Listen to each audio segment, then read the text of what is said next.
of standing up in this House and this new government, so I want to say thank you to New Zealand for the mandate that they gave us and that we're humbled with that. And I suppose I want to stand up today and say thank you to John Key, and in particular thank you to Kate Wilkinson for believing in New Zealanders and for taking back that mandate and that belief in them and their abilities to get ahead. I think this is a great day for New Zealand, a great day moving forward, and a great day for us to recognise the abilities, the talents and the skills of New Zealanders. This is the day that we actually take back a belief in their abilities, their belief to get ahead, and an understanding that actually what this country is about reward for effort, it's about guts and determination, it's about standing up for yourself and recognising that actually you have a part to play in society and an individual responsibility, a collective mentality that comes with that, and an acknowledgement that actually we all have a role to play. This New Zealand government, this national-led New Zealand government believes in people's abilities to get ahead and make the most for themselves. Now, I understand that we've had 9 years of Labour. We understand that we've had 9 years of beating people down. We understand that we've had 9 years of people being treated like victims of the actual no belief in their ability to get ahead and actually make something of themselves. We understand that New Zealanders, in fact, for some young people, all they know is an interventionist government that can only control them and actually control all aspects of their life. They are here and have given us a mandate to stand up for them and believe in their abilities and back them to make a difference in their lives. I actually don't feel sorry for New Zealand employees. I actually believe in their abilities and would believe they can advocate for themselves and have a way to get forward. And you know, I do acknowledge that not everyone has a strong voice and a way to get forward, so I actually believe that the unions have a place to stand up for those that can't stand up for themselves. And I am thrilled with this bill that it stands up for New Zealand rights and for New Zealanders to actually stand against racism and sexual discrimination.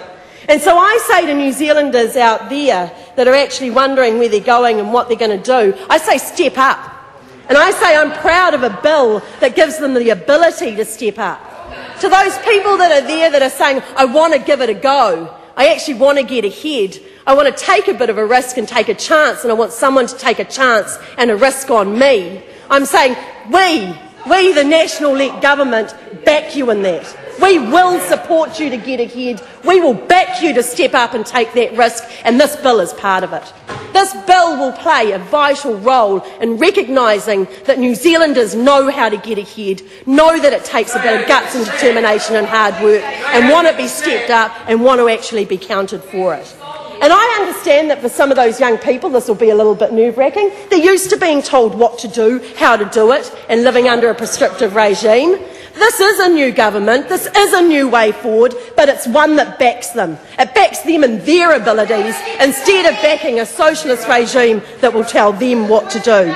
In fact, I say thank you, Kate Wilkinson, for recognising that New Zealand employees want an opportunity and want to step up and be counted. They want to get a shot, and that is what is. Your rights will be treated respectfully. And I say to those New Zealanders that actually find that there are ways that it's not working out for them, stand up and we will back you if any of that other stuff around the rates, hence it's been put in this bill, we will back you for those odd ones that are. But New Zealand delivered us a result on the 8th of November, and they delivered a result that said that they want to stand up for New Zealanders and their way forward. New Zealand said that they wanted to actually get back to some of that basics of a good day's work for a good day's pay. Give me a go and I will step up for it. And that is what this is delivering to them. We've recognised, and I want to say to beneficiaries out there and those that are dependent on government for their income, we're going to back you, take a chance, go for that job, get an employer to give you a go. There'll be no stand-down periods for you if that doesn't work out in that relationship.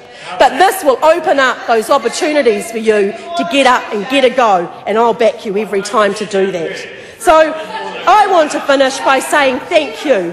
Thank you to New Zealand, but I reckon thank you to John Key and thank you to Kate Wilkinson for actually leading this, showing us a way forward, backing New Zealanders at the end of the day, that they know how to move forward and they know how to make a difference. Thank you, Mr. Speaker.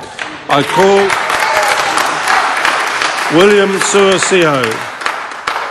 Mr. Speaker, 3 words come to mind listening to that speech: humbug, hogwash and poppycock.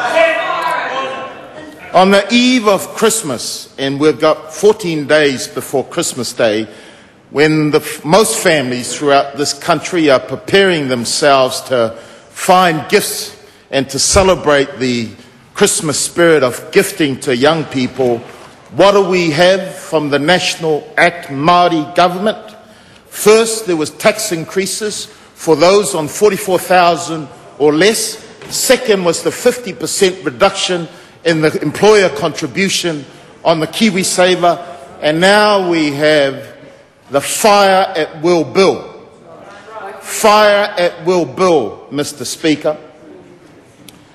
This bill is going to create a group of unscrupulous employers whose only desire is to make use of workers for 30 days and then get rid of them.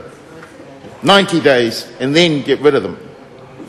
It'll sack new workers without reason, without notice, without a written warning.